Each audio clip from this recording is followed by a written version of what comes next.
The LG TV error code 105 indicates a problem with the network connection. This issue can be caused by weak internet connectivity or incorrect time and date settings.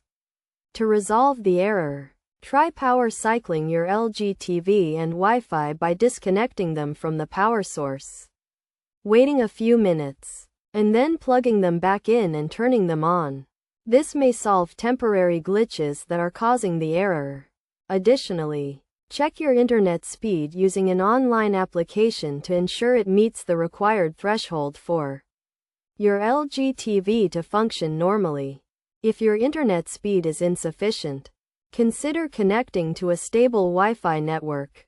Changing the DNS settings can also help improve internet speed.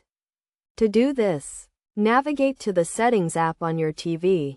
Go to Network and Wi-Fi Connection. Click on Advanced Settings, and edit the DNS address. Furthermore, ensure that your time and date settings are correct, as incorrect settings can also cause this error code. If the issue persists after trying these steps, it may be helpful to contact qualified personnel for further assistance.